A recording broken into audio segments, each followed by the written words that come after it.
Two in a night. These aren't them. These are the ones I won for the other ones, motherfucker. I would like to thank my editor who was nominated. Unfortunately, he did not win, but I couldn't have been more honored to work with Jeff Urin.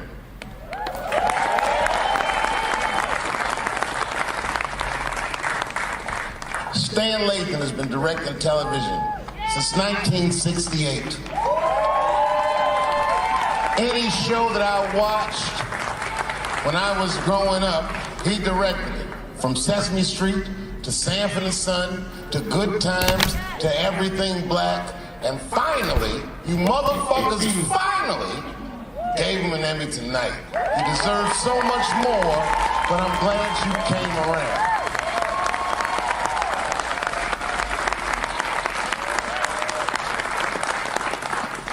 I'd like to shout out all the other nominees tonight.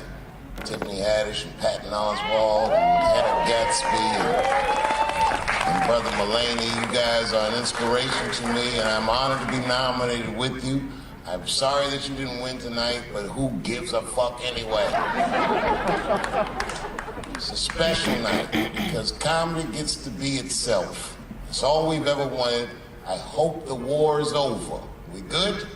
And as always, I love to thank my wife, Elaine.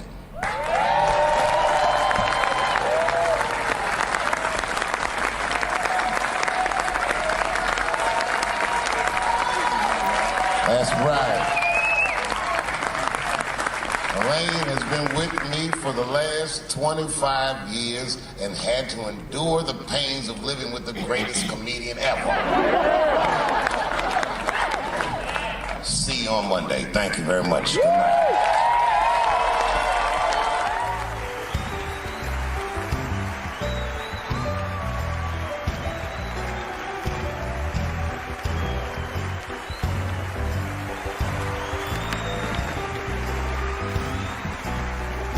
Thank you. Thank you. Thank you. I like not knowing what's going to happen. I like making memories. Sometimes I do all this crazy shit around my colleagues just so that they can tell their friends I did it. But rather than talk about myself, just briefly, I want to just talk about my genre. Stand-up comedy is an incredibly American genre. I don't think any other country could produce this many comedians. And unbeknownst to many people in this audience, I don't think there's opinion that it exists in this country that is not represented in a comedy club by somebody. Each and every one of you has a champion in the room. We watch you guys fight, but when we're together, we talk it out. I know comics that are very racist, and I watch them on stage, and everyone's laughing, and I'm like, that motherfucker means that shit. Don't get mad at them, don't hate them. We go upstairs and have a beer, and sometimes I even appreciate the artistry that they paint their racist opinions with. Man, it's not that serious. The First Amendment is first for a reason. The Second Amendment is just in case the first one doesn't work out. We gotta let some air out of the ball, man. The country's getting a little tight. It doesn't feel like it's ever felt in my life. Dave Chappelle, he's really on stage and he's very proud. He said he's smoking indoors. This guy is so hilarious. He's the GOAT. He's the GOAT of our time. Honestly, Dave Chappelle is the baddest, the bestest. Seriously, he does whatever he wants. And I'm loving his outfit. So tonight, I am honored that my colleagues are here in comedy and in music.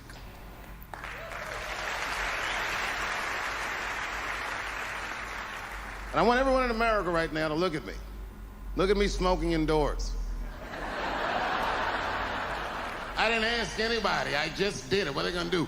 Kick me out before I get the prize? No, nigga, this is called leverage.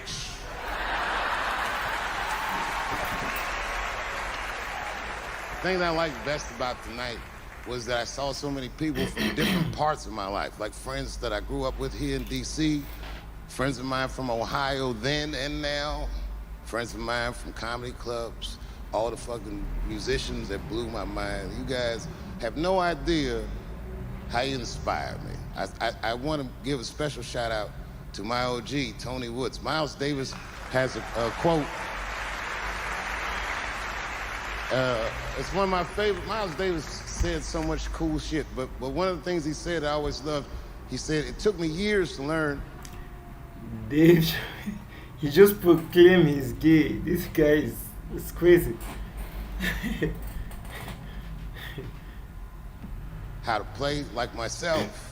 You know, he would watch other musicians and he would try to play like Dizzy or Bird, or all the guys who were great. Tony Woods was my Dizzy and Bird if I was a Miles. I was trying to play like you. You were the first person I ever saw do it absolutely right.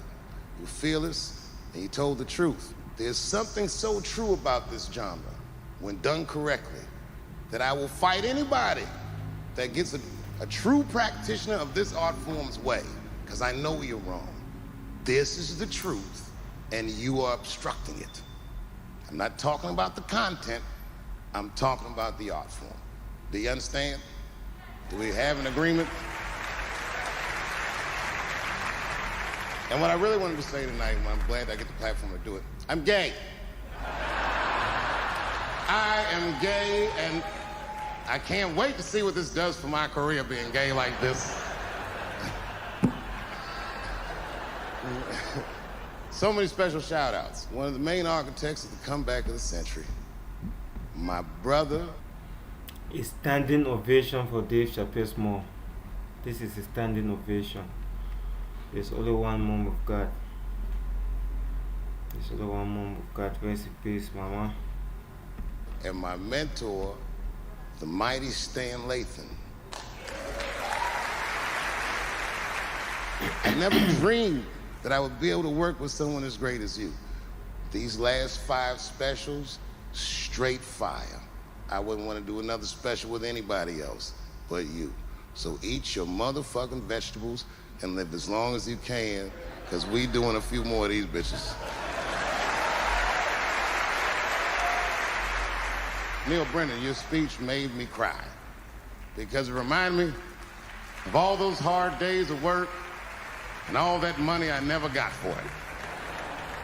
The other real special shout out I gotta make, because none of this would have been possible on any level without this person, is my mother.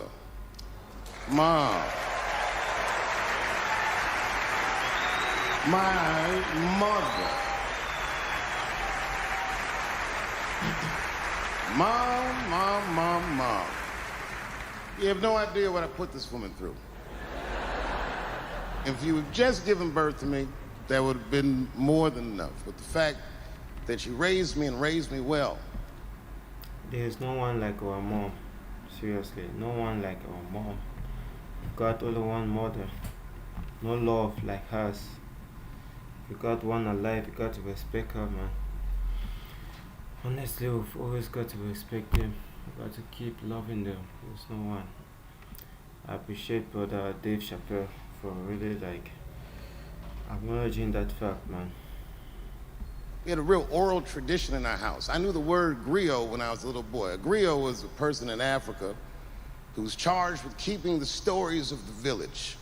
Everyone would tell a griot the stories, and they would remember them all so that they could tell future generations. And when they got old, they'd tell them to someone else. And they say in Africa, when a griot dies, it's like a library was burnt down. And my mother used to tell me, before I ever thought about doing comedy, she said, you should be a griot. And she'd fill me with every story of black life. You know, she's educated in African American studies, and she would let me understand the context that I was being raised in. That I'm being raised in a hostile environment that I have to tame. By the time I was 14 years old, I was in nightclubs, mastering an adult world. It was terrifying. Crack epidemic was going on, and my mother would hear gunshots outside and be scared to death. Maybe it's my son. But early in my career, if you remember, Mom, you used to sit in the club with me. She'd do a full day of work, You'd be back there falling asleep just. Do you know Dave Chappelle a day? Wow, in DC. This is great. This is great. This guy is really good.